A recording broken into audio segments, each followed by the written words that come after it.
Bom dia, sejam todos bem-vindos à 12ª reunião da Sala de Crise da Região Sul. Eu sou Ana Paula Fiarese, Superintendente Substituta de Operações e Eventos Críticos da Agência Nacional de Águas.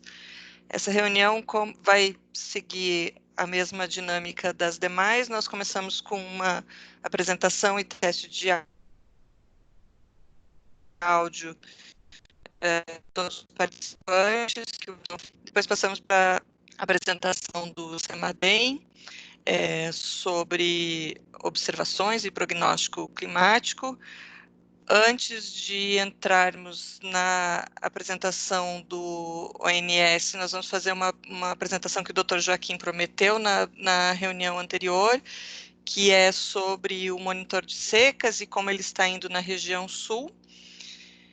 E aí passamos para o ONS e as discussões. Eu vou passar para o Antônio Augusto para ele dar início à rodada de apresentações. Ok, bom dia, obrigado, Ana Paula. Vou chamar as pessoas que estão conectadas nessa vídeo, e aí eu vou pedir que, além do nome, informem a instituição que representam, tá? Lembrar, de novo, que é importante que vocês mantenham o microfone de vocês desabilitado.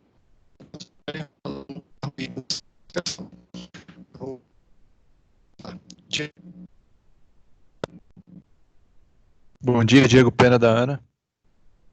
Bom dia, Diego. Alberto de Souza. Bom dia, é Alberto HI Barra Grande Baeza. Bom dia, Alberto. Alessandra Daibert. Alessandra Daibert, da Agência Nacional de Águas. Bom dia, Alessandra. Alexandre Sampaio.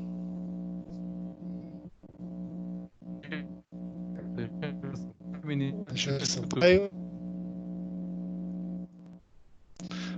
Ok, Alexandre Sampaio, do Ministério da Infraestrutura.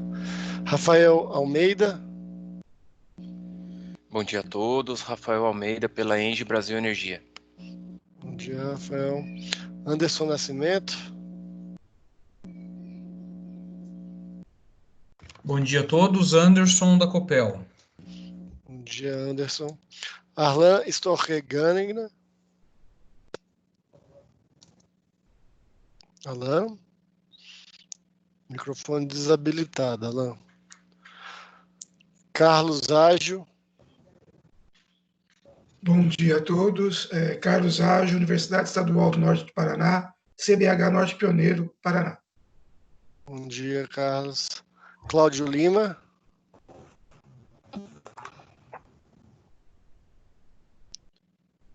Antônio Augusto, bom dia. Cláudio Lima. Cláudio.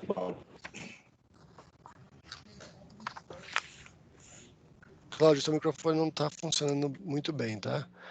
Edmilson Silva. Bom dia a todos, Edmilson, da ANA. Bom dia, Edmilson. Eduardo Ciocari. Bom dia, Eduardo, CPFL Geração. Bom dia, Eduardo. Érica Rejane. Bom dia, Érica Rejane, Caso Civil, Presidência da República. Bom dia, Érica. Felipe Maia. Bom dia, Felipe Maia, DRHS SEMA Santa Catarina. Bom dia, Felipe. Gerli Sanches. Bom dia a todos, Gerli Sanches, da SEMA SDE de Santa Catarina. Bom dia, Gerli. Gilson Mileu. Bom dia, Gilson Mileu, da UHE Foz do Chapecó. Bom dia, Gilson. Guilherme Miranda. Bom dia a todos. Guilherme Miranda, da EPAG-CIRAM, coordenador da Sala de Situação de Santa Catarina. Bom dia, Guilherme. Ivan Batiston.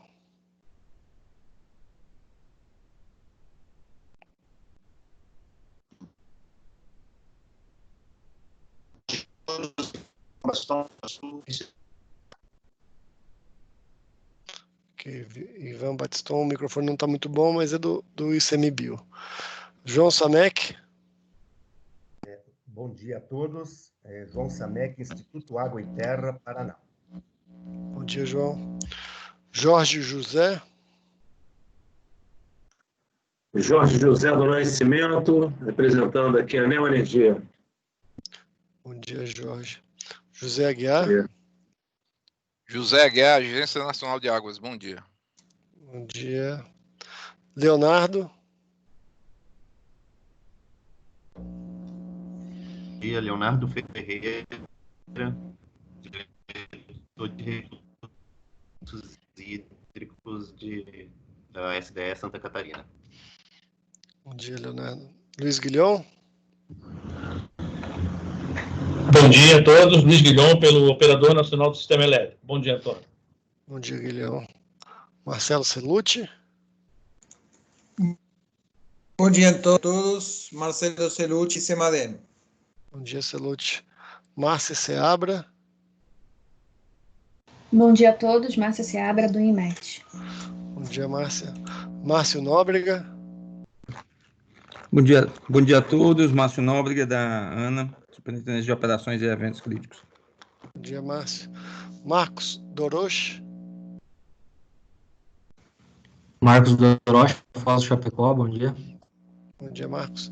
Michael Rosseto. Bom dia, Michael Rosseto, da usina Foz do Chapecó. Bom dia, Michael. Município de Itapiranga.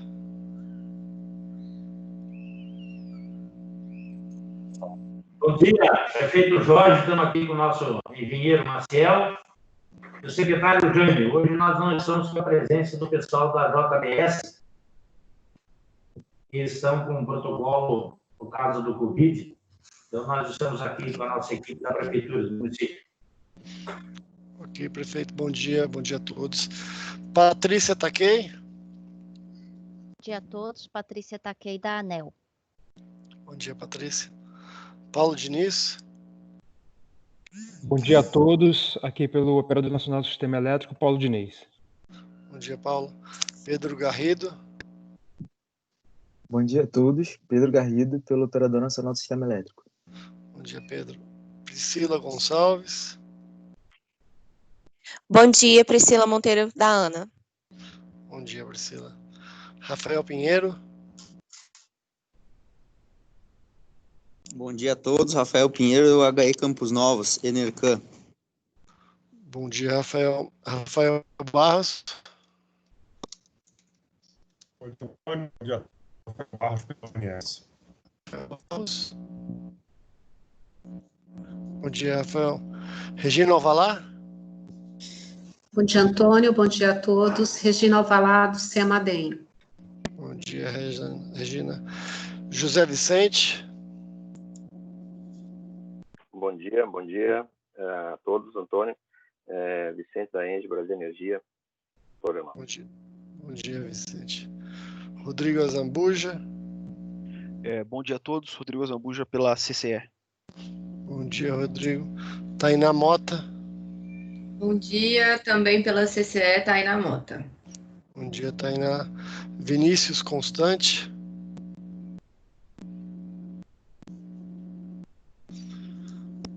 Vinícius Constante, microfone desabilitado. Viviane Coelho. Bom dia a todos, Viviane, pelo Operador Nacional do Sistema Elétrico. Bom dia, Viviane. Wallace Lucas. Bom dia, Wallace Lucas, do IMET. Bom dia, Wallace. Teve pessoas que se juntaram a nós enquanto estava fazendo a chamada. Quem não se apresentou, poderia se apresentar agora, por favor?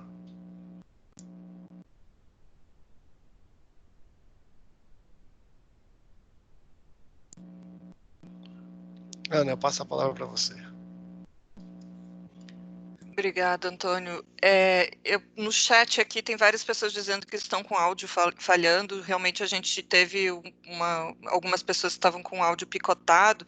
Quem tiver com começa a aparecer um triângulozinho aqui dizendo que a conexão está fraca, tenta desabilitar o vídeo, porque isso pode melhorar. E se tiver algum problema, podem colocar no chat que a gente vai tentando resolver.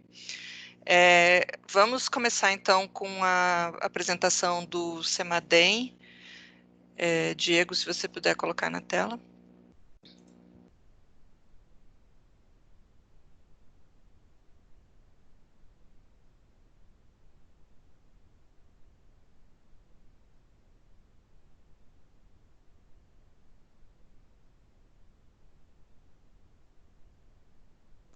Ok, muito obrigado novamente.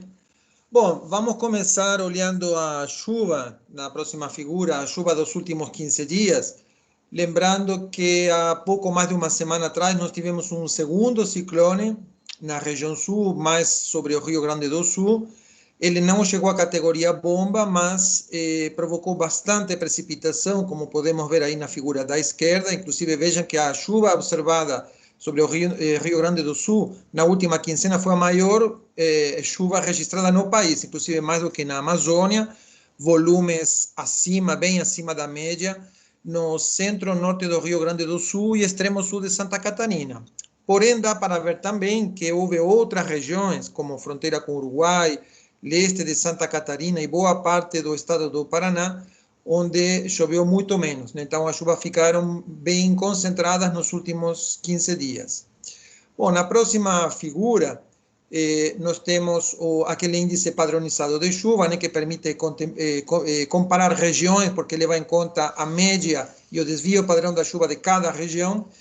E dá para ver que com a precipitação dos últimos meses, fundamentalmente do último mês, né, a figura da esquerda, que mostra o SPI dos últimos 3 meses, ele melhorou bastante, está praticamente em branco na região sul, indicando que para fins agrícolas, por exemplo, a seca já diminuiu bastante seu impacto. Embora tenha algumas regiões ainda, como norte do Rio Grande do Sul, leste de Santa Catarina, parte do Paraná, que ainda estão em condição de seca fraca, moderada, até extrema em alguns pontos.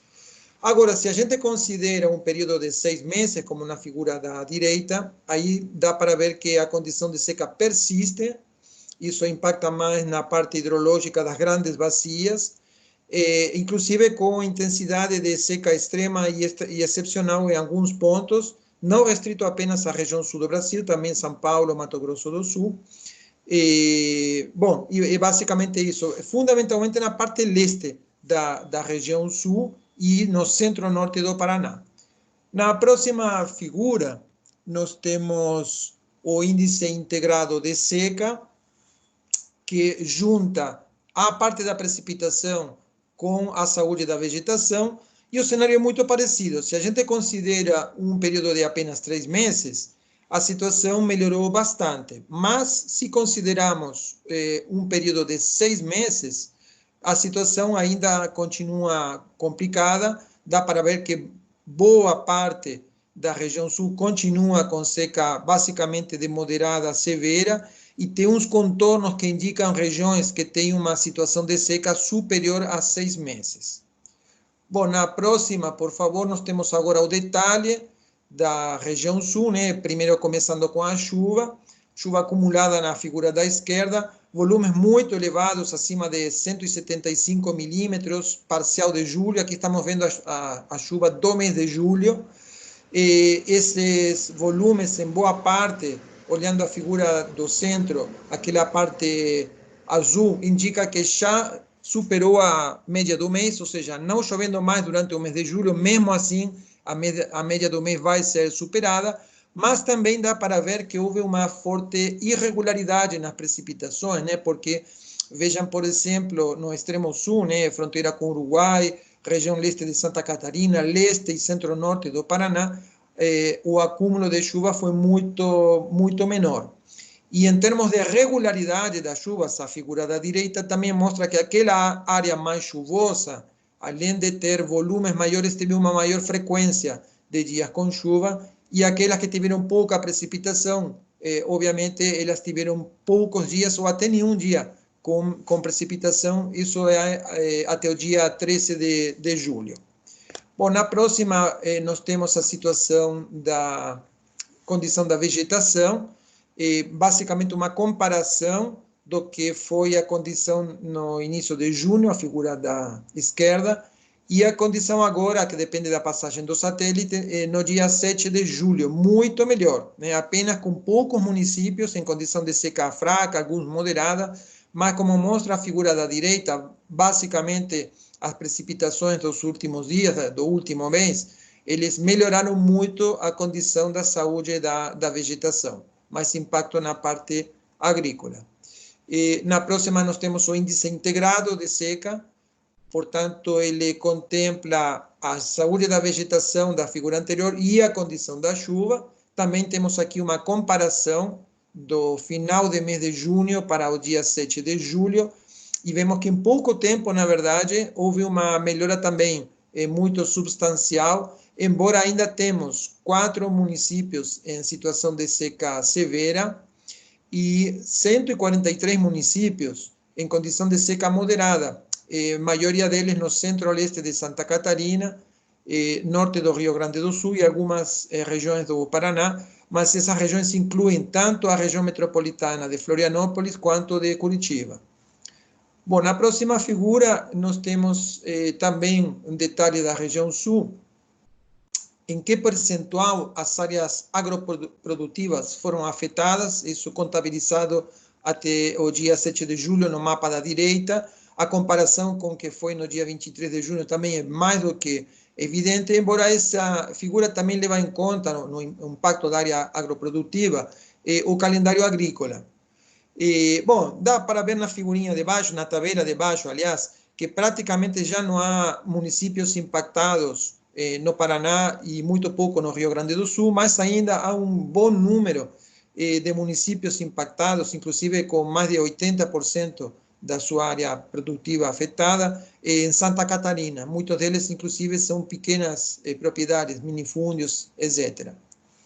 Bom, passando para a parte mais meteorológica, de previsão, nós temos a imagem de satélite de hoje do INMET, hoje de manhã. Tem uma elipse vermelha aí na altura da região sudeste, uma frente fria até relativamente intensa que está já se afastando definitivamente. Deve, inclusive, aumentar bastante a temperatura nos próximos dias na região sul. E a próxima frente fria está longe, está sobre o Oceano Pacífico, na elipse amarela, e uma frente que vai passar rapidamente mais por baixo. Portanto, não temos iminência de grandes sistemas com potencial para provocar chuva.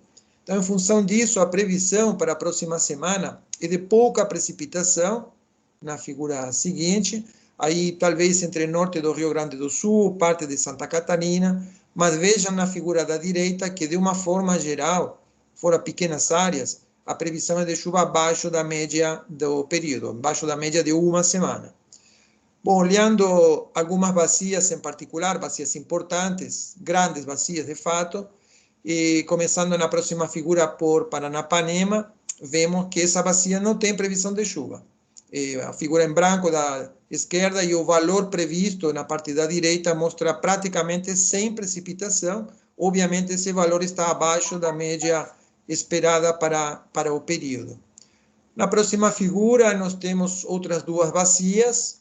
A bacia de Itaipu à esquerda, Iguaçu à direita. Na parte de cima está a distribuição da chuva dentro da bacia, e a parte de baixo é a previsão numérica, a previsão quantitativa. Bom, também mais duas bacias que têm previsão de pouca ou nenhuma precipitação, um pouquinho mais de possibilidade na bacia do Iguaçu, na faixa de 5 milímetros, valor muito pequeno, e ambos os casos chuvas abaixo da média histórica da época. Na próxima figura temos mais duas bacias, a bacia do Rio Uruguai à esquerda e do Jacuí à direita. Aqui a precipitação é um pouco maior, na cabeceira do Uruguai, na parte norte do Jacuí.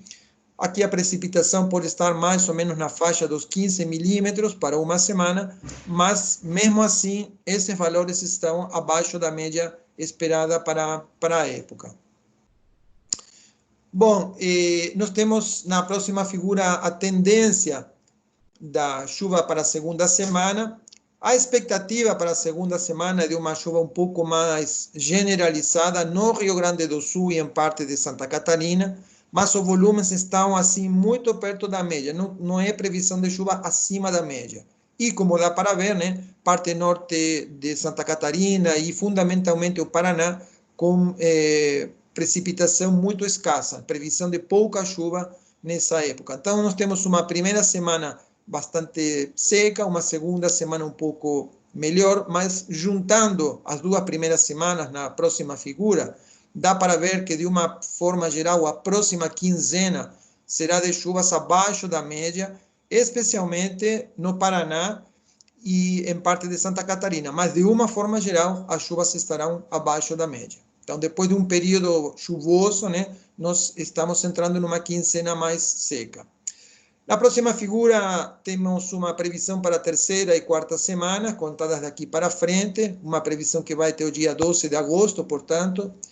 E aqui, bom, essas previsões, primeiro, de tão longo prazo, a gente tem que olhar com muito cuidado, eles não têm a mesma confiabilidade, mas a leitura da figura é que a chuva estaria mais ou menos dentro da média, sempre com tendência de chover mais na porção sul da região sul do que na porção norte. Então, vejam que tanto na primeira quanto na segunda semana, a região de Santa Catarina e do Paraná tem previsão de menos chuva, né? Até abaixo da média no que seria na quarta semana.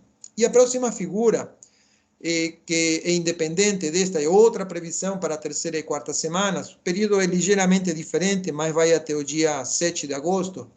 E essa, inclusive, é um pouco mais pessimista, no sentido de prever chuvas mais abaixo da média e sempre com maior tendência a chover menos na parte norte da região sul. Então, resumindo, em termos de chuva, eu diria que as próximas 4 semanas não são muito otimistas, especialmente as 2 primeiras, que temos maior confiabilidade, mas de uma forma geral, a gente não espera, nas próximas 4 semanas, chuvas acima da média. Eu diria que, no máximo, a maior expectativa seria de chuvas dentro da média, mas talvez o mais provável é chover abaixo da média, fundamentalmente na parte norte da região sul.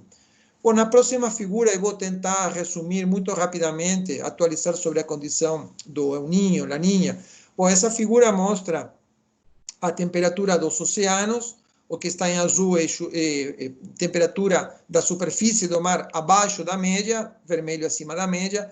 E dá para ver aí que na região do Oceano Pacífico, já a temperatura do mar está abaixo da média já faz algumas semanas, e com uma forma, uma distribuição espacial bem característica desses episódios mais frios.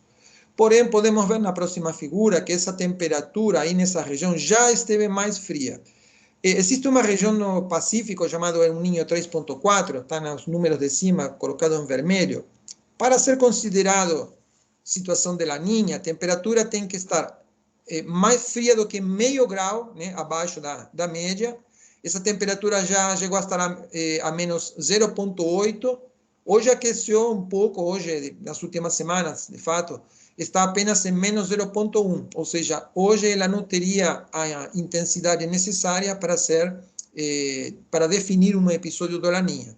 Na elipse de cima, à direita, dá para ver que a temperatura, né, nessa região já esteve mais baixa, chegou a zerar praticamente e depois voltou a esfriar. Então, está oscilando, mas nas outras regiões, mais perto da costa da América do Sul, que são os gráficos da direita mais embaixo, dá para ver que a temperatura tem esfriado e tem se mantido mais baixa do que o normal. De fato, na região El Niño 3, né, que é mais perto da costa, já está meio grau abaixo da média, e na porção mais litorânea, mais perto da costa mesmo, menos 0,8. Então, digamos, parece quase que iminente a manutenção dessa mancha de águas mais frias. Se ela perdurar por mais de 3 meses, na verdade precisamos que dentro de uma média móvel, a temperatura na região do El Niño 3.4 seja mais baixa do que menos 0,5 graus. Aí seria decretado início de um fenômeno do La Niña. Bom, justamente por isso temos a próxima figura, que é uma previsão atualizada na semana passada, indica aqui em barras, né, a probabilidade de ter um fenômeno do La Niña, barras azuis, neutral, barra cinza, e vermelho El Niño. Bom, vejam que a partir do trimestre setembro, outubro, novembro, na verdade até já agosto, setembro, outubro, a probabilidade de termos um fenômeno do La Niña é o maior entre os 3 cenários possíveis, embora a probabilidade não é muito alta. Vejam que apenas supera os 50%, né? Então, não é altamente provável, mas é o cenário mais provável dos 3 possíveis. E a próxima e última figura, acredito, da minha parte, é uma previsão também atualizada na segunda-feira passada, de outro modelo.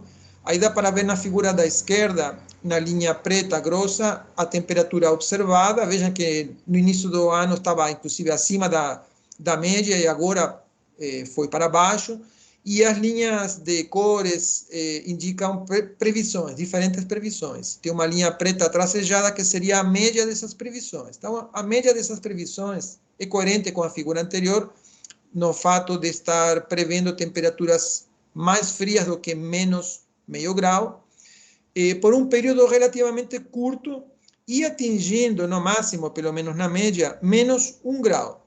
Então, menos 1 grau configuraria uma laninha de intensidade fraca, e essa laninha estaria durando até o próximo verão, início talvez do próximo verão, ou primeiros meses do próximo ano, o que configuraria uma laninha de curta duração. Então, como já discutimos, né, uma laninha de fraca intensidade e de curta duração, ela, sem dúvida, está acrescentando um condicionante negativo. Mas, sendo de fraca intensidade e curta duração, ela pode ser, de alguma forma, mascarada por alguns outros efeitos, né, fenômenos, como, por exemplo, a temperatura do Oceano Atlântico, como o comportamento das próprias frentes frias. De fato, nós já estamos com a temperatura do mar mais fria do que o normal no Pacífico, e nós tivemos um último mês com bastante chuva, né, por conta de ciclones, que pouco tem que ver com a situação da temperatura do Pacífico. Bom, isso da minha parte, fico à disposição se tiverem perguntas, e agradeço. Obrigada, Celute. Eu vou pedir licença para ficar sem vídeo, porque, pelo que a gente percebeu, as conexões, principalmente do pessoal que está em Brasília, estão bastante lentas. Inclusive, se vocês estiverem com dificuldade de nos entender, por favor, continuem colocando aqui no chat, que a gente vai tentando trocar de apresentador até achar alguém que consiga ser compreendido plenamente. Antes de passar para a apresentação do ONS, eu vou pedir para o Diego projetar a apresentação sobre o monitor de secas, que para algumas pessoas aqui estão bastante familiarizadas, inclusive já participando do monitor, mas para algumas é uma novidade, e é uma novidade que está chegando para a região sul do Brasil, e por isso nós queremos mostrar para vocês. Ela é mais uma ferramenta de monitoramento e acompanhamento da situação de seca, e tem algumas características interessantes de engajamento dos atores locais e das instituições envolvidas com o tema nos estados, que permite uma validação de observação para além dos dados obtidos de estações de monitoramento meteorológico, e ela também permite que se faça uma comparação contínua e constante e se perceba os primeiros sinais de anomalia. Então, esse mapinha da capa é o que a gente tem a partir deste mês. Amanhã sai a publicação do mapa de julho, que é referente aos dados do mês de junho, e entra Goiás. Então, ele começou com o Nordeste, mas agora a gente já tem Minas Gerais, Espírito Santo, Rio de Janeiro, Tocantins, Goiás e o Distrito Federal. Pode passar a próxima, por favor. Então, como eu falei, ele é um acompanhamento regular e periódico da seca. A gente produz mapas mensais. A escala dele é regional, então as pessoas não vão enxergar ali o seu município, a delimitação do seu município. Ele é para entender realmente a seca numa escala mais regional e nacional, e entender a evolução dela ao longo do tempo nessa escala. Ele não faz previsão, mas ele pode ser, ele é uma ferramenta a mais, é uma ferramenta de monitoramento que pode ser utilizada em conjunto com ferramentas de previsão para saber da situação em que estou, para qual situação provavelmente vou no próximo mês, nos próximos meses.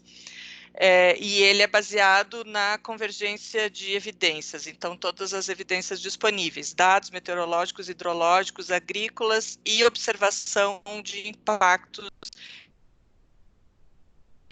por essa rede de observadores que é montada quando um estado entra no monitor de secas. Próximo.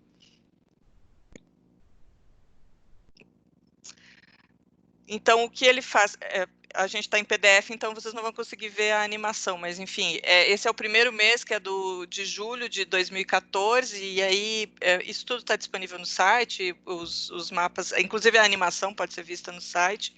O que ele faz é uma representação física da seca. A intenção é construir um histórico de eventos e um histórico de impactos, para entender como cada grau de severidade da seca durando o tempo que é percebido, como ele impacta nos meios de vida e nas populações, nos meios produtivos principalmente. E a intenção dele é auxiliar a tomada de decisão. Por isso, é muito importante a participação das instituições estaduais. As instituições estaduais que passam a fazer parte do monitor de secas, uma vantagem é que elas passam a se debruçar sobre o fenômeno, mesmo durante o período de chuva. Então, elas são capazes, por exemplo, de ver se o período de chuva foi mais desfavorável do que o que seria esperado, e dessa maneira começar a se preparar para o longo prazo. Pode passar a próxima. Então, aqui é só para dar uma ideia do caráter cooperativo. Essa monte de bolinhas que aparecem aqui no canto do slide tentam representar todas as instituições que estão envolvidas. São instituições de tempo e clima, instituições de gestão de recursos hídricos, todas as salas de situação dos estados estão envolvidas, são instituições de defesa civil, de saneamento, de pesquisa, de produção de informações, instituições de ensino, que se juntam para produzir o monitor de secas. Esse é o mapa mais recente, que já está publicado, que é o de maio. Vocês vão ver aqui que não tem Goiás ainda. E essas figuras ao redor mostram uma parte importante também, que é a interação entre os participantes. Nós temos eventos de reciclagem e de treinamento constantemente, normalmente 2 vezes por ano, porque as equipes também se movem, mais pessoas entram, outras pessoas saem. Então, isso é uma coisa que é importante também no monitor. Então, ele é também uma ferramenta de capacitação das instituições participantes. Próximo. Então, o que o monitor faz é classificar a seca em diferentes categorias e sempre tratando da seca relativa. Ela é sempre em comparação com o que seria esperado daqueles indicadores que são utilizados para compor o monitor. Talvez alguns de vocês conheçam o monitor de secas dos Estados Unidos. O monitor de secas no Brasil foi inspirado nele. Inclusive, essa tabela de impactos, ela ainda é uma tradução do monitor de secas americano, porque nós estamos construindo o banco de dados de impactos para que ela possa ser adaptada para a realidade brasileira. E ele começou só com os estados do Nordeste, de 2014 até 2018, foi isso essencialmente, ele era o monitor de secas do Nordeste. Em 2017, a ANA entrou e entendeu que era necessário começar a expandir. E aí começou a expandir, dando continuidade, né? Então, com os estados lindeiros ao Nordeste, e agora estamos chegando à região Sul. Então, essa tabela ela será adaptada para os próximos anos, mas na questão dos impactos, essencialmente, porque a escala de cores vai continuar sendo utilizada e as categorias também vão permanecer. E isso também é uma característica que permite a continuidade no monitoramento, né? Manter esse mesmo entendimento ao longo dos anos. Próximo. Então, onde vocês podem achar o monitor, tem um site, que é o monitordesecas.ana.gov.br, a gente tem um aplicativo para Android e iOS, e também podem nos ver por aí na mídia, assim, de vez em quando o monitor aparece, ele tem tido alguma repercussão, principalmente quando a seca se estende um pouco mais. O próximo, por favor. Aí agora o que eu queria mostrar, esses mapas são todos rascunho, ninguém tem acesso a esses mapas, eles vão ficar, enfim, eles estão na apresentação que foi enviada para vocês, mas ele não é um mapa que é divulgado. Esses mapas nas regiões onde o monitor já existe, então aqui seria toda a região Nordeste, mais aqueles outros estados que eu falei para vocês, é o mapa já validado. Nos outros, ele é um mapa meio automático, assim, são os indicadores que foram gerados sem a fase de validação pelos estados. Então, focando, a gente começou a produzir isso para apresentar para a região sul e para quando os estados da região sul foram mobilizados e foram treinados. Então, o que o mapa faz, de maneira geral, é mostrar naquela classificação de cores, você pode acompanhar a evolução, e aí vocês vão ver que tem umas linhas e tem um C e um CL, então ele fala se há impactos de curto prazo, de longo prazo, ou de curto e longo prazo ao mesmo tempo. Aqui a gente vê bem, se tivesse mapas anteriores, na região sul a gente já conseguiria ver o início da seca. Provavelmente, se esses mapas começassem lá em setembro, outubro, a gente já teria os primeiros sinais da seca avançando. E aí a gente consegue ver que, com o passar do tempo, ela foi aumentando, porque foram os meses que não teve nenhum, a precipitação foi muito inferior à média. O próximo, por favor. E aí a gente chegou em abril, que foi o mês que teve uma maior parte com seca considerada grave, que começou a diminuir em maio, porque em maio começaram as chuvas. O próximo, por favor. Esse aqui já é o mapa, o rascunho do mapa deste mês, aí ele não tem o país inteiro, ele tem só o território que já está em etapa de testes, e esse é um mapa que o primeiro é o original, que saiu da equipe de autores, e o segundo é o que já tem validação. É interessante para ver como a validação é importante, que ela vai mudando a cara do mapa, né? Vai mudando a região, porque ela vai para além do que os dados mostram. Inclusive, ela cobre alguns vazios de regiões não necessariamente bem monitoradas. Nos estados do sul, nós temos já 5 instituições trabalhando. Então, no Rio Grande do Sul, é o DRH, em Santa Catarina é a Secretaria de Desenvolvimento, com o apoio da EPAGRE, e no Paraná é o IAT e o CIMEPAR, que estão, diga-se de passagem, fazendo um excelente trabalho de monitoramento, de validação. Então, eles estão avançando muito bem na etapa de testes, e isso significa que provavelmente a gente consegue, se tudo continuar correndo bem, a gente consegue já publicar esses mapas com o Rio Grande do Sul, Santa Catarina e Paraná para o público no site a partir do próximo mês, então no mapa publicado em agosto referente a julho, ou então no mapa publicado em setembro referente a agosto. Então, esse eu acho que é o meu último slide. Passa o próximo, por favor. Então, a apresentação é bastante curtinha, tem vários detalhes envolvidos nisso. A equipe do monitor fica disponível por meio deste e-mail para tirar quaisquer dúvidas que vocês tenham. E o recado que a gente quer deixar é que é mais uma ferramenta de monitoramento que estará disponível para as instituições que participam do monitor, mas para o público em geral. Então, para todo mundo ir lá e se olhar e ver mês a mês como a seca vem evoluindo na região. Eu espero que os próximos mapas sejam todos amarelo clarinho ou branquinho e que, ao invés da evolução da seca, a gente consiga ver a involução da seca. Pode tirar, Diego. Eu já vou passar para o ONS e concentrar as perguntas todas para depois da apresentação do ONS. Então, Diego, pode passar.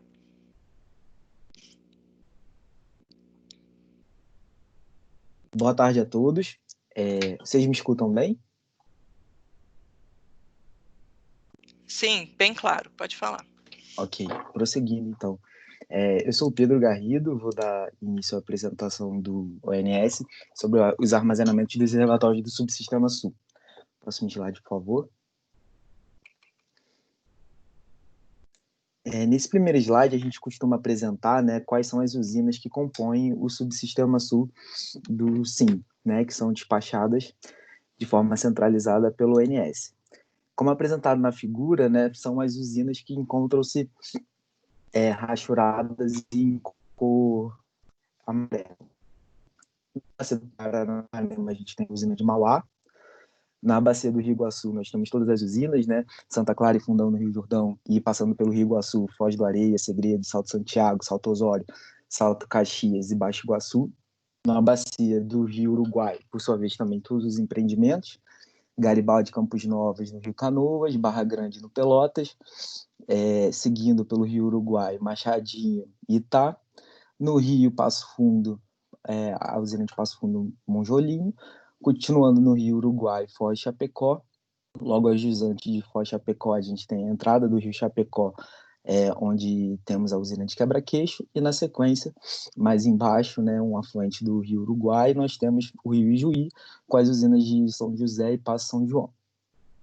Outras bacias também que têm aproveitamentos, né, despachados pelo ONS, encontram-se no Rio Jacuí, né, Enerchina, Passo Real, Jacuí, Itaúba e Dona Francisca, no Rio Taquari, Antas, Castro Alves, Monte Claro, 14 de Julho, Itajaí, Salto Pilão, e na bacia do Rio Capivari, Cachoeira.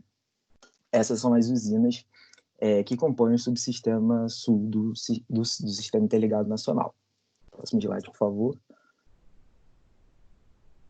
Como a gente tem apresentado desde o início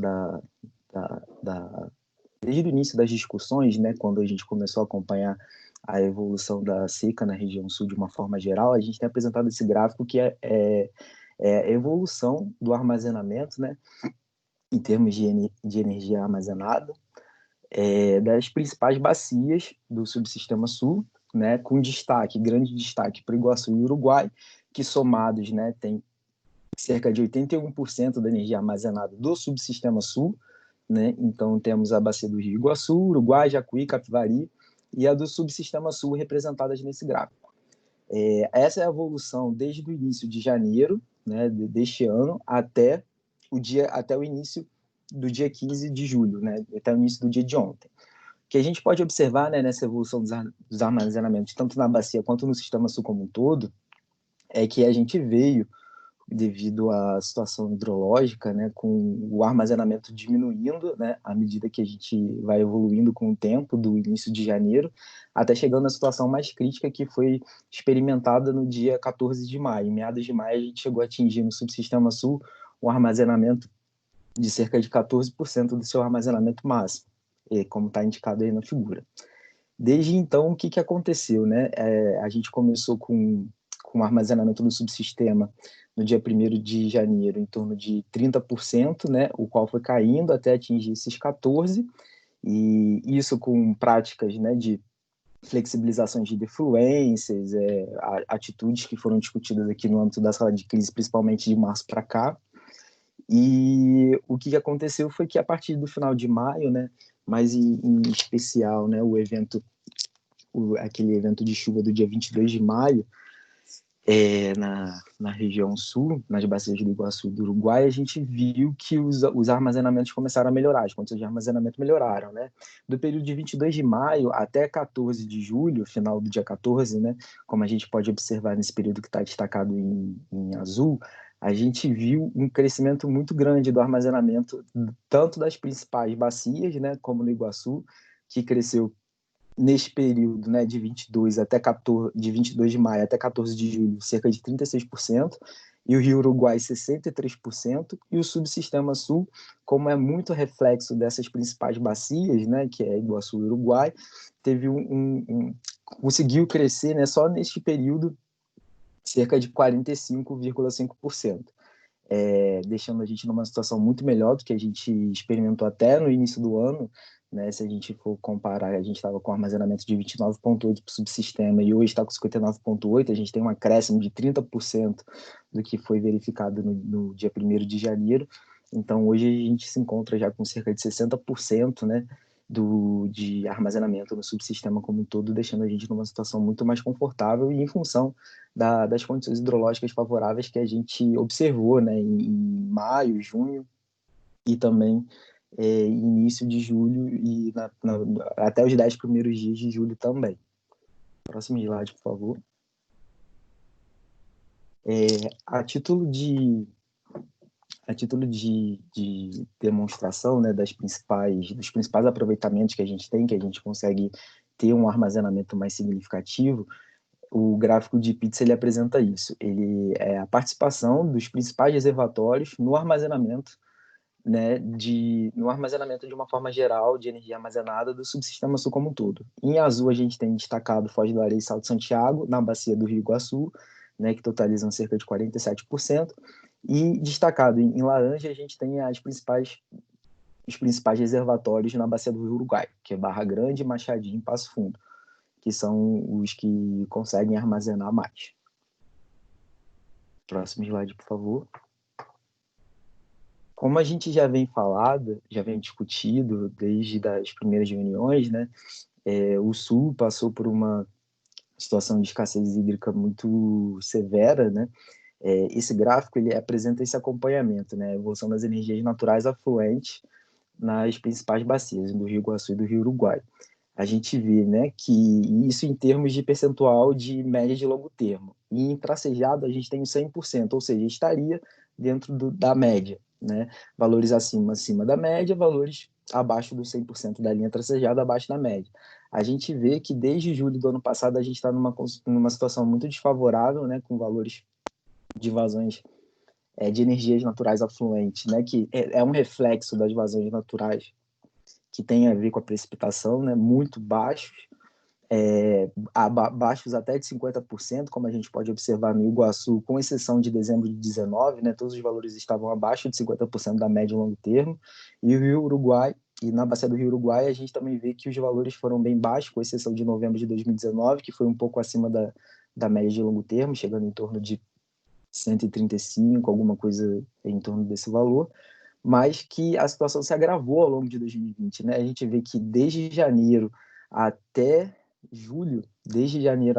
maio, na verdade, desde janeiro até maio a gente teve valores valores inferiores a 50% da média que é esperada para cada um desses meses, tá?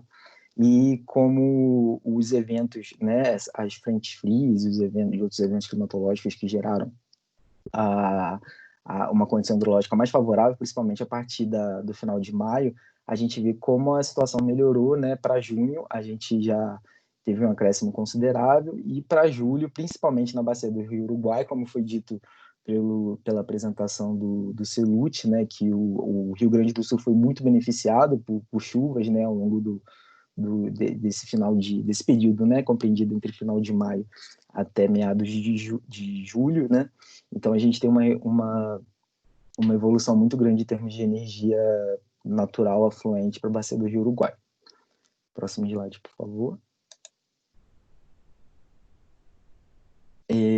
Nesse slide ele apresenta o acompanhamento das vazões observadas desde o início do ano, né, de janeiro de 2020, até o dia 15, que encontra-se em linha cheia. Em tom mais azul a gente tem na bacia os principais aproveitamentos, né, da bacia do Rio Iguaçu, que é GB Munhoz, Foz do Areia, o nome é igual, né, GB Munhoz é Foz do Areia, e Salto Santiago.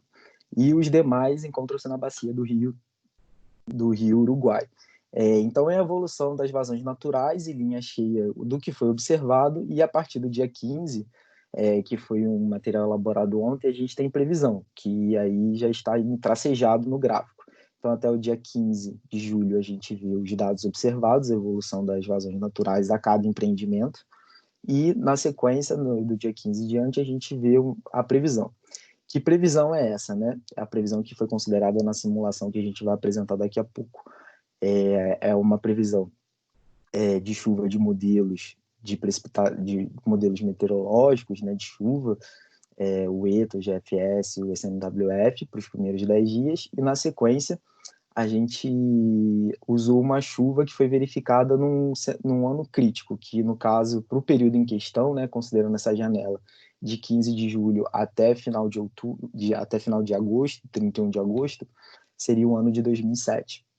Então a gente tem a chuva desses modelos para os 10 primeiros dias e depois um cenário hidrológico desfavorável, que seria as vazões geradas a partir da precipitação do ano de 2007 no modelo SMAP ONS. Tá? Então, intracejados são os resultados dessa previsão de longo prazo do SMAP ONS. Ok? A gente observa, aí fica muito claro, né, nos últimos dias, na última semana, essa elevação de vazões que a gente viu na bacia do Rio Uruguai, né, com destaque para vazões acima de 5.000 metros cúbicos por segundo em Barra Grande, e sendo propagada, né, para Machadinho. Tá? E a gente vê que num cenário mais conservador, que seria esse com a chuva de 2007, as vazões estariam mais abaixo, né, numa recessão mais significativa, apesar de no início de agosto ainda ter um pequeno repiquete na bacia do Rio Uruguai. Próximo slide, por favor. Nesse gráfico constam as simulações que a gente fez, e aí é bom chamar atenção para alguns detalhes.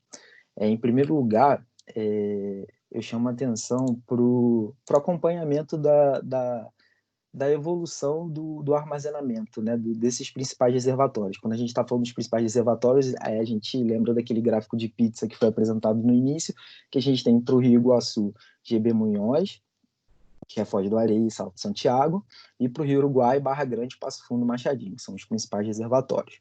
Indo para a bacia do Rio Iguaçu, a gente pode reparar nos dados que não estão tracejados, né, os dados que a evolução dos dados em linha cheia, a gente consegue observar que em meados de maio os valores estavam bem baixos de armazenamento, né, em termos de percentual de armazenamento do volume útil, né, onde que a gente vê valores menores que 10% em Salto Santiago e valores menores do que 15% em Foz do Areia.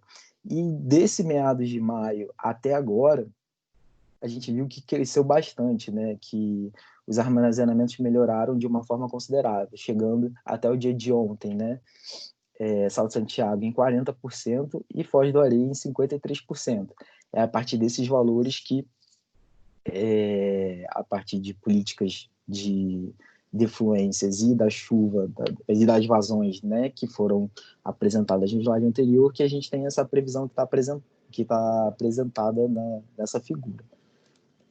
Indo, sem comentar ainda a previsão, indo também para a bacia do Rio Uruguai, da mesma forma, acompanhando as linhas cheias dos reservatórios de Barra Grande, Passo Fundo e Machadinho, a gente percebe que, por exemplo, Machadinho, até quase meados, né, de junho, nem tinha armazenamento, né, estava abaixo da cota mínima. E teve um aumento expressivo, chegando até 87%, que foi o dado observado no início do dia de ontem. Então, em pouco tempo, né, de meados de junho até meados de julho, quase um mês, assim dizer, o reservatório recuperou bastante. E isso a gente pode ver nos demais reservatórios também. Em Passo Fundo, Barra Grande, a gente vê em meados de maio esses valores mais baixos, né? E a partir desse finalzinho de maio, né? A partir de finalzinho de maio, os valores crescem consideravelmente, chegando Passo Fundo a 65% do seu volume útil e Barra Grande 78% no início do dia de ontem. Isso a gente falou no acompanhamento da evolução do armazenamento, né, dos principais reservatórios. A gente viu como teve esse aumento considerável em final de maio até essa semana, né? E aí, em função disso, considerando, né, esse estado inicial que a gente está partindo desses volumes que a gente está observando agora, aplicando uma política de defluências que também a gente tem praticado ao longo das últimas semanas, e somado a isso, como entrada também as vazões do modelo SMAP ONS de longo prazo, a gente fez as simulações hidráulicas, as quais a gente obteve os resultados que estão aí postos para o final do horizonte, que seria no dia 31 de agosto. O que a gente percebe?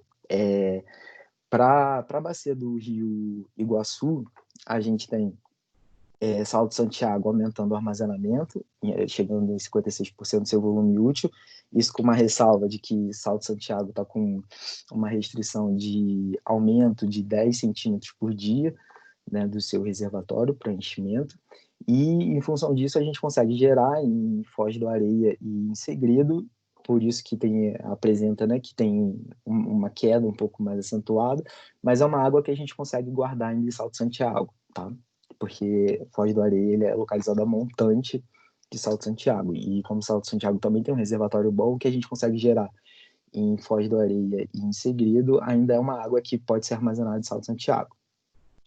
Da mesma forma, para a bacia do Rio Uruguai, tendo a lógica operativa que foi praticada nas últimas semanas, a gente tem também essa evolução dos armazenamentos, chegando Passo Fundo ao final com 71% do seu volume útil, Machadinho com 66% e Barra Grande com 62%.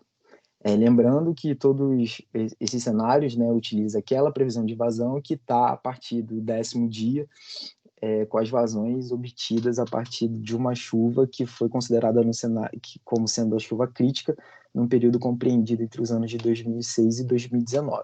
Tá? Próximo slide, por favor. Nesse slide tem um acompanhamento das flexibilizações que foram feitas. Salto Osório tem um valor de defluência mínima de 200 metros por segundo, sendo que esse valor foi flexibilizado para 60, e ele tem essa flexibilização declarada junto ao ONS até dia 31/10/2020. Salto Caxias tem uma vazão defluente mínima também declarada de 200 metros cúbicos por segundo, que chegou a ser flexibilizada até 125 metros cúbicos por segundo no período de crise. Baixo Iguaçu, a restrição que a gente tem são a defluência mínima de 350 metros cúbicos por segundo durante o período de visitação do Parque Nacional do Iguaçu. Próximo slide, por favor. Nessa figura mostra um esquema da bacia do Rio Iguaçu, das usinas, do volume útil de cada reservatório e o percentual desse volume útil que estava sendo observado. Esses dados são referentes ao IPDO do dia 14/7. Tá? E os gráficos, todos os gráficos que estão aí apresentados, eles mostram em azul a evolução das vazões naturais, desde o início de março até o dia 14 de julho, em vermelho as defluências que foram praticadas, e em preto são as vazões mínimas que são declaradas. É importante destacar como a gente teve um aumento considerável das vazões naturais, a escala, a gente não consegue nem ver mais praticamente a linha preta com as vazões mínimas, né, que estavam estabelecidas, coisa que era muito evidente quando a gente começou a sala de crise, ficava muito evidente o valor da vazão mínima e a gente tentando praticar ela de forma a recuperar os reservatórios, né? Então agora até a própria escala do gráfico ela acaba deixando um pouco até sem conseguir ser enxergada essa linha de vazão mínima. Então o que a gente tem, né? Para os reservatórios da cabeceira, Santa Clara, Foz do Areia, esse aumento, né? Principalmente na última semana de maio, meados de junho e também na última semana, esse incremento de vazões naturais. E as políticas operativas refletidas nessa linha em vermelho, tá? Isso para todos os reservatórios. Aí, indo para a cascata, a gente consegue observar Salto Santiago, que a gente está com uma política de recuperar o reservatório, então a gente vê que as vazões naturais, por mais que sejam maiores, principalmente nesse trecho de incremental, a gente está com uma política de manter as defluências baixas para conseguir recuperar o reservatório, que estava bem baixo. Salto Osório, a gente vê a mesma lógica. Caxias, Salto Caxias, e o último, empreendimento Baixo Iguaçu. Uma coisa que a gente que a gente destaca é o seguinte, é que Baixo Iguaçu, como é a usina mais jusante, a gente tem uma restrição nela, ela acaba numa situação de escassez, como a gente experimentou, né, ela acaba influenciando na operação de toda a cascata, desde o momento que a gente tem uma restrição de defluência mínima nessa usina de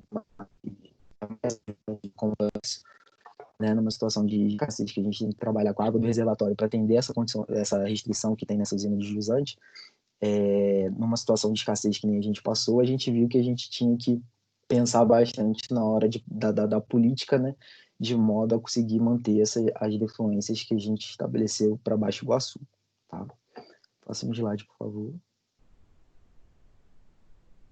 Assim como foi apresentado para a Bacia do Rio Iguaçu, aí também, nesse slide é apresentado as flexibilizações feitas para os empreendimentos na Bacia do Rio Uruguai. Tem um histórico, Garibaldi, valor mínimo 94, chegou a praticar 13 metros cúbicos por segundo na questão da flexibilização. Barra Grande, mínimo 16, chegou a flexibilizar 5 metros cúbicos por segundo. Machadinho, valor 120, atualmente declarado, a defluência mínima é 90 metros cúbicos por segundo.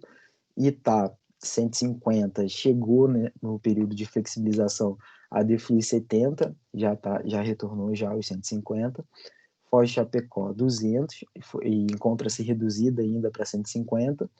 Quebra-Queixo, São José e Passo São João, a operação se dá em função das vazões naturais que são observadas. Cabe destacar que, como a gente viu no gráfico, como a gente pode ver no próximo gráfico, próximo slide, por favor, como a gente pode ver nos próximos gráficos, assim como foi mostrado também para o Bacia do Rio Iguaçu, que as vazões naturais estão em ordens muito maiores do que aquelas vazões mínimas que estão declaradas. Então, todas essas vazões que a gente imposto e acabou flexibilizando, elas estão sendo atendidas em função do aumento das vazões naturais, como a gente pode ver, como a gente viu na Bacia do Rio Iguaçu e como a gente pode ver agora na Bacia do Rio Uruguai. Sobre esse slide, é o mesmo formato da Bacia do Rio Iguaçu, só que com a cascata do Rio Uruguai, com os principais empreendimentos, e para cada empreendimento mostrando as vazões naturais em azul, as vazões defluentes, né, decorrente da política, em vermelho, e a linha preta com a restrição que o agente declara ao ONS. Tá? Próximo slide, por favor. E era isso que a gente tinha que apresentar. Concluindo, né, a gente vê uma melhoria muito boa do armazenamento, né, tanto do Iguaçu quanto do Uruguai, com destaque ainda mais para o Uruguai, né, em função desses últimos eventos de chuva no Rio Grande do Sul, e que foi imperioso a gente ter feito, né, as flexibilizações que foram feitas, né, na nossa política operativa na situação de crise, para que a situação não se agravasse, não ficasse pior naquele período mais crítico que a gente passou, principalmente até abril, né? Então, é isso que eu tinha para colocar e a gente fica aberto para demais dúvidas, esclarecimentos que sejam pertinentes. Obrigado. Obrigada, Pedro. Antes de passar para os estados, para a gente começar a conversar sobre a percepção de cada um, eu queria só perguntar para os agentes, começando por Foz do Chapecó, se tem algum comentário específico para fazer sobre a operação. Não, Gilson, Foz de Chapecó, nenhum comentário sobre a operação. Ok, obrigada, Gilson. Vou passar também para a Neoenergia para falar sobre Baixo Iguaçu, caso tenha algum comentário específico. Não, para o momento não temos nenhum comentário específico, não. Está dentro do esperado, normalidade. Tá certo, obrigada. Eu vou começar, então, com o DRH do Rio Grande do Sul, para, enfim, fazer seus comentários sobre a situação, que, de maneira geral, vemos que deu uma boa melhorada em algumas regiões mais do que em outras, mas que ainda requer alguma atenção para os próximos meses. Eu não sei quem do DRH poderia falar.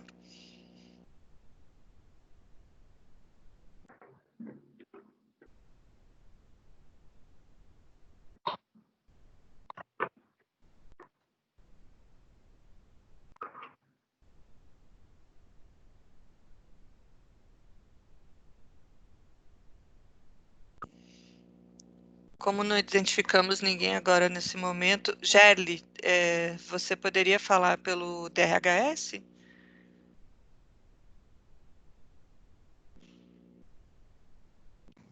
Gerli, Oi. Oi. Na verdade, como eu estou só acompanhando, eu não teria como dar essa contribuição para vocês nesse momento. Tá bom. Tá bom?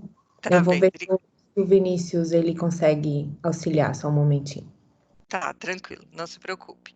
Eu vou passar para Santa Catarina, então, enquanto isso, o pessoal da SEMA.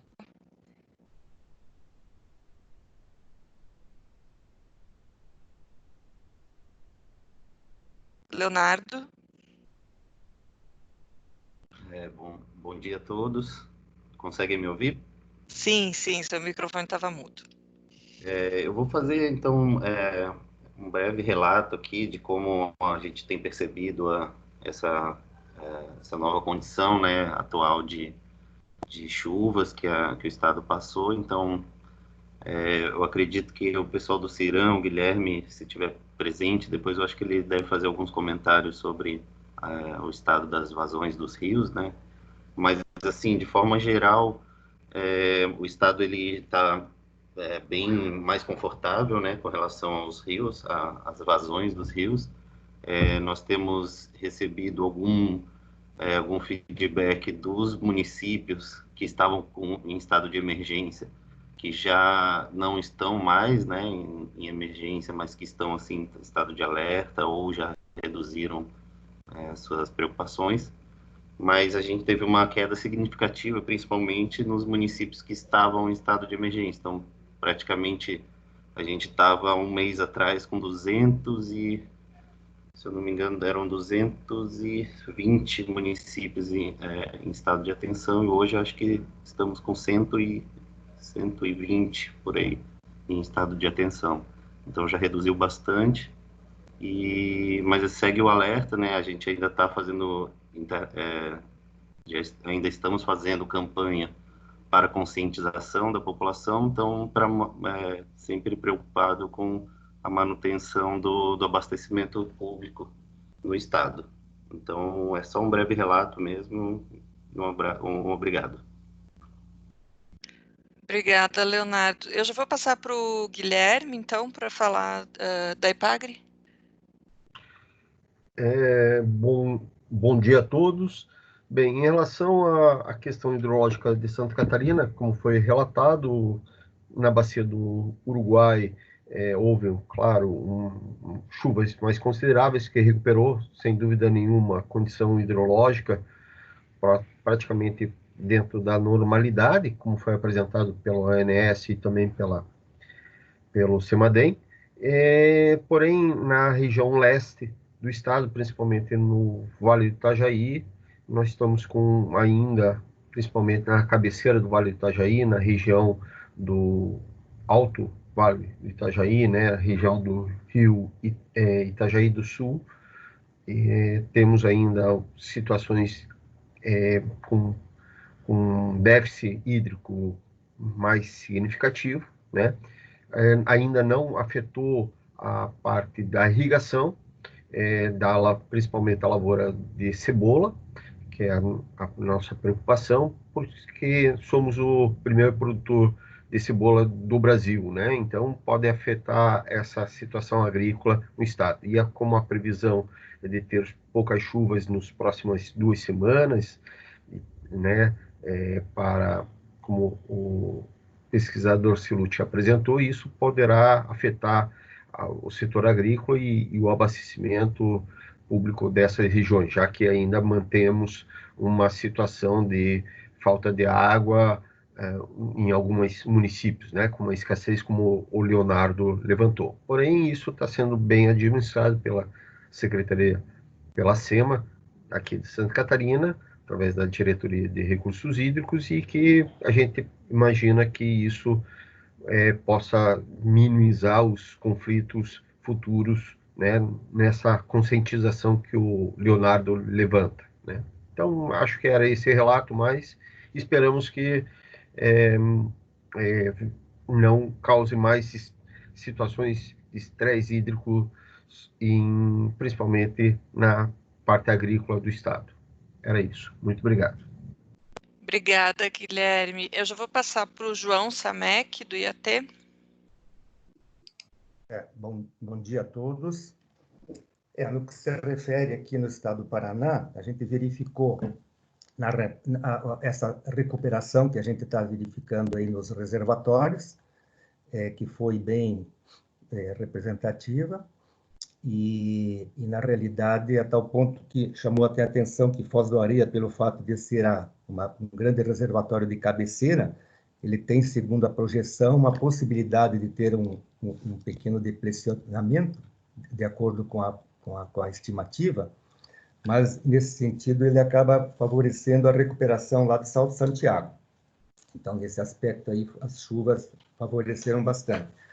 Agora, de uma maneira geral no estado, quanto à questão vamos por assim, de como ocorreram as precipitações, a gente verificou realmente que o norte do Paraná ainda teve poucas precipitações, quando comparadas à região sul ou centro-sul do Paraná, e também a região leste, onde está situada a região metropolitana, Curitiba e sua região metropolitana.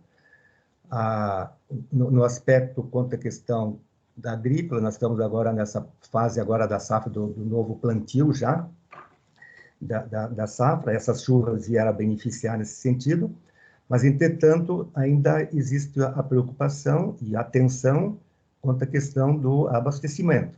Tanto é que ainda nós temos aqui na região metropolitana o sistema de rodízio, que está previsto ainda para perdurar pelo menos até setembro, e também a gente verifica que, pela projeção que foi colocada pelo CEMADEM, nos próximos 30 dias, vamos ter, em termos do Paraná, essa diferença. Vai chover um pouquinho mais na parte sul do Paraná, quem sabe se participando até a parte da média do mês, mas a parte norte, principalmente norte, que já é a calha do estado do Paraná, que vai para o Paranapanema, e a região leste, ainda tem uma previsão de ou pouca ou nenhuma chuva. Então, nesse sentido, a gente vai mantendo essa atenção, e uma vez que a previsão ela não é tão favorável nos próximos meses. Eu acho que, quem sabe, tem agora, não sei se a pessoa, deve ter a pessoa do CIMEPAR também, que poderá falar sobre a questão dessa previsão, para a complementação dessas informações. Ok, obrigada, João. Eu já vou passar para o Arlan Escorteganha. Antes a gente não conseguiu ouvir. Eu não sei, na verdade, se é o Arlan ou outra pessoa do CIMEPAR. Sou eu, Marcos José Vícios, do CIMEPAR. Obrigada, Marcos. Pode falar. Ok. Eu juro, eu não sei nem se, provavelmente, se o Arlan estiver aí, eu vou ser mais curto para ele falar também. Eu vou falar estritamente da parte meteorológica e climática mesmo. Apesar das chuvas que a gente observou, eu sempre sou mais crítico aqui, né, nesse ponto, porque quando a gente olha pelo retrovisor, a gente está devendo muita água ainda, né? Parece que não. Quando você tem situações onde você tem altos volumes de precipitação em curto espaço de tempo, fica uma sensação de que está tudo voltando ao normal. Só que quando a gente olha pelo para-brisa, na adiante, a gente vê que nós temos ainda um certo desafio a ser cumprido, né? Só queria deixar um número aqui, assim, só uma avaliação breve. Eu estou fazendo um acompanhamento de chuva, vamos dizer, de chuva mensal, de chuva anual, mas seguindo os últimos 12 meses, não fechando janeiro a dezembro, né?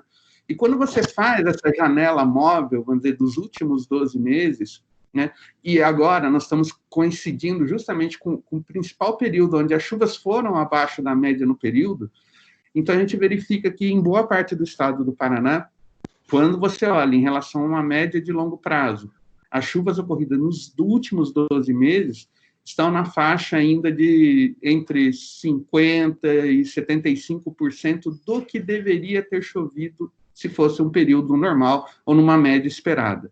Então, mesmo os impactos que a gente observa, lógico, você tem chuvas que foram muito acima da média, principalmente no mês de junho, né? Foram mais espalhadas no estado do Paraná, em praticamente todas as regiões. E em maio, onde foram concentradas na região mais no extremo oeste, na região sudoeste, onde verificamos também aumento de, anomalias positivas de precipitação, mas mesmo olhando todo esse histórico dos últimos tempos, a gente ainda tem um grande saldo devedor aí no nosso cheque especial da chuva. Como eu falei, da ordem entre 50% e 75% em média na maioria das estações telemétricas que nós temos. E agora, falando como, corroborando, inclusive, as informações do CEMADEM logo no início da apresentação, quando você olha adiante e vê os cenários que estão se desenhando, então, na verdade, a gente ainda tem um bom desafio a ser cumprido, né? Principalmente nesses primeiros dias, onde a gente vai ter realmente chuvas abaixo da média, né? Esperando, né, a grande probabilidade disso. Em seguida, né, cenários que também não mostram uma recuperação significativa, onde o que deveria acontecer seriam chuvas muito acima da média, esse cenário praticamente totalmente é descartado, né? O que a gente fica sempre na dependência são de eventos meteorológicos específicos, como foram sistemas meteorológicos, foram justamente os sistemas meteorológicos que causaram chuva acima da média, então, é um acompanhamento diário e semanal. E, por fim, né, como o próprio Celute também lembrou, e já na verdade, né, apesar de a gente falar ainda nas probabilidades, o IRI já deu um aviso de laninha para esse período, né, fim da estação do inverno e na primavera, né, estendendo-se provavelmente até o final da primavera. Então, ele basicamente já, vamos dizer, como aviso, ele já, né, basicamente está praticamente consolidado, então a gente tem que trabalhar bem forte com esse cenário para os próximos meses, e novamente destacando que é o período que, em média, a gente espera a recuperação das chuvas. Se elas vierem de forma irregular, né, ou vierem muito abaixo da média, então nós vamos ter ainda problemas, né?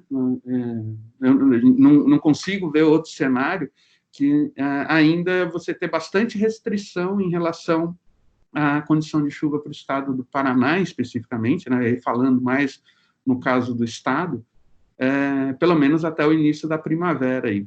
Então, é uma época que chove menos, né? Em média, em boa parte da telemetria que nós temos.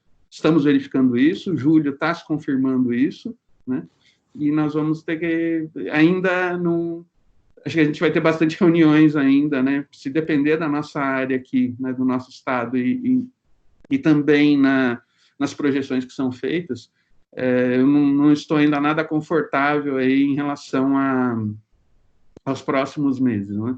Esperamos que, aí sempre fica a esperança de que você tenha uma situação de configuração diferente, mas é muito pouco provável que isso aconteça, e é isso que a gente está indicando ainda para os nossos usuários, o acompanhamento, o monitoramento, né, praticamente diário dessas condições, porque elas ainda não mostram ainda uma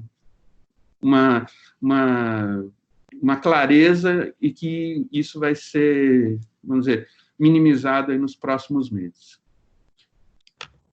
Obrigada, Marcos. Sim, você tem razão. A gente mantém a esperança, mas trabalha com as observações e as evidências. E, enfim, apesar do alívio, a gente não considera que o problema está resolvido, e isso... Por isso, essa sala continua em atenção, os boletins continuam sendo emitidos, e a gente continua acompanhando, principalmente por algumas bacias que não receberam a quantidade de chuva que outras receberam, né? Nem todas se comportaram como a bacia do Uruguai. A bacia do Paranapanema, por exemplo, continua sendo um problema bastante grande, com precipitações ainda bastante abaixo da média.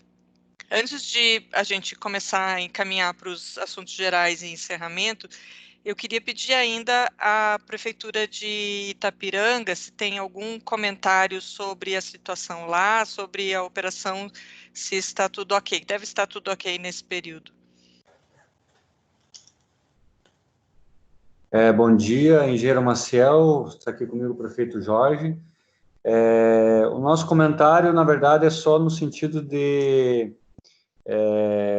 se fosse possível retornar os 150 para 200, a vazão somada na UHF de Chapecó, para nós nos tranquilizarmos. O nosso entendimento técnico aqui é que nós tivemos esses 150 metros cúbicos por segundo. A gente acredita que a gente não teve ele o resultado por completo, porque justamente no momento que nós chegamos na pior situação, que era 21 ou 22 de maio, não me recordo agora exato o dia, logo no dia seguinte, era uma quinta-feira, acabou ocorrendo precipitação pluvial, e nós não tivemos o resultado efetivo desses 150, então a gente sempre está com aquela expectativa, será que efetivamente, qual seria o resultado dos 150 para nós? Se fosse possível, claro, é só um comentário, retornar para 200, aí nos tranquiliza, a gente sabe que 200 a gente já passou aqui, a gente já passou por essa vazão aqui, né? A gente sabe que não nos afetou. Então, seria só esse comentário. E de momento, a situação é entre alta e baixa, sem problema nenhum, não temos nenhuma questão a ser encaminhada. Seria isso do município de Itapiranga. Ok, deixa eu passar para... Só um minutinho. Eu vou passar primeiro para Foz do Chapecó, para falar sobre isso brevemente, mas principalmente o ONS para, enfim, não sei se eles conseguem falar agora, nesse momento, ou trazer essa avaliação para a próxima reunião, ou em alguma reunião paralela nos próximos dias. Começando com Foz do Chapecó. Gilson, bem, eu acho que essa definição vem mais por parte do ONS, né? A gente está praticando aí, em função de tudo que a bacia passou, que nós todos passamos aí nessa seca, nessa estiagem bastante extensa. A gente viu pela apresentação do ONS a recuperação bastante grande dos reservatórios, e a Foz pratica aí o que for determinado. Eu acredito hoje não seria um problema, mas essa questão dos 50 metros cúbicos estaria mais voltado ao ONS. Por Foz de Chapecó, a gente não vê problema. Tá, eu passo para o ONS com a pergunta se vocês... não sei se essa avaliação é possível neste momento, ou se vocês poderiam fazer a avaliação e compartilhar isso, aí pode ser num grupo menor nos próximos dias. Ana Paula e demais, Paulo Diniz aqui pelo ONS. Olha, pela avaliação, conforme até mostrado pelas nossas simulações pelo Pedro, né, a gente está com uma condição de armazenamento bem mais favorável, né, na bacia, inclusive, e a gente tem algumas incrementais de vazão em alguns trechos da bacia do Uruguai que não são passíveis de serem controladas. Por quê? Porque elas estão ocorrendo em alguns trechos onde a gente tem reservatórios sem regularização, reservatórios a fio d'água. Então, naturalmente, em vários trechos da bacia do Rio Uruguai, a condição de vazão, naturalmente, ela já vai se elevar sem a possibilidade que a gente tenha controle sobre as mesmas, né? Pegando o histórico aqui dos últimos dias, a gente está com uma vazão defluente de Foz do Chapecó bem mais elevada do que esse valor definido, né? Eu enxergo, Ana Paula, que nessa janela, a gente, como apresentado pelo CEMADEM, né, a gente vai ter, ao longo das semanas seguintes, uma janela aí de alguma ausência de precipitação.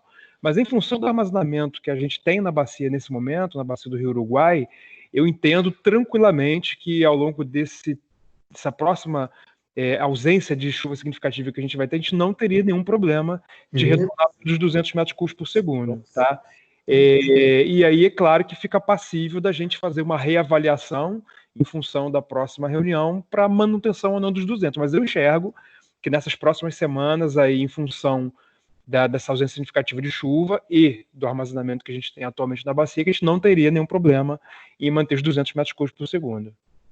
Tá bem, obrigada. E aí, então, eu já entro na próxima questão, que é o seguinte: nós estamos pensando na próxima reunião para daqui a 3 semanas, no dia 6. Então, poderíamos ficar com os 200 até o dia 6 e no dia 6 refazer essa avaliação? Pode ser assim, Paulo? Entendo sem problema nenhum. Em função do superávit que a gente tem até o momento, eu entendo que ao longo dessas 3 semanas, os 200 metros cúbicos por segundo não serão um problema. Ok, ok. Então, se não houver mais nenhuma objeção, a gente fica como um encaminhamento dessa reunião, voltar para os 200 e fazer uma nova avaliação no dia 6 para verificar se pode ficar com os 200 ou se a gente vai ter que retornar para os 150 em função do comportamento da precipitação na bacia. Ok, pessoal de Itapiranga? Obrigado pela atenção, mais uma vez, muito obrigado, tá? Muito obrigado. Ok, obrigada a vocês.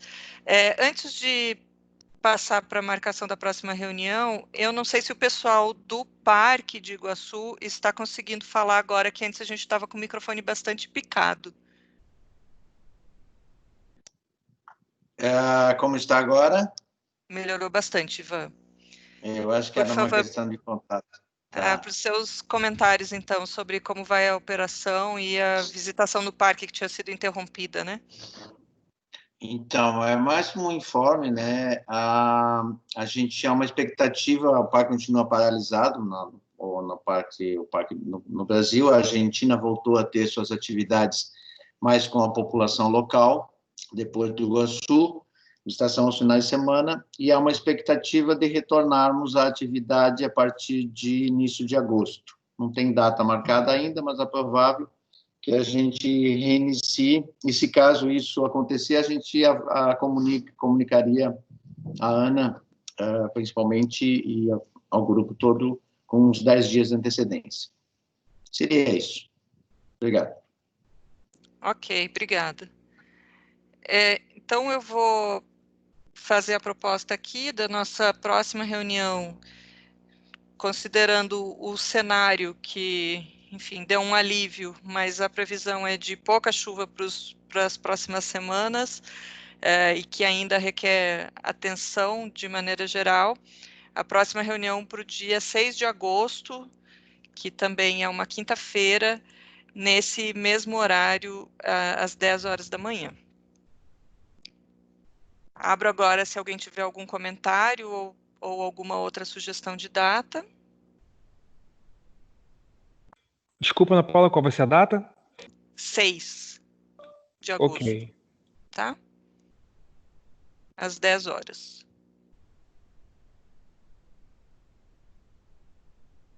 Ok? Não havendo nenhuma outra manifestação, eu encerro a reunião, só destacando que nós continuamos monitorando a situação e emitindo os boletins, e caso haja alguma mudança ou algum evento que demande uma intervenção, podemos nos reunir antes em qualquer data. Muito obrigada a todos e tenham um bom dia.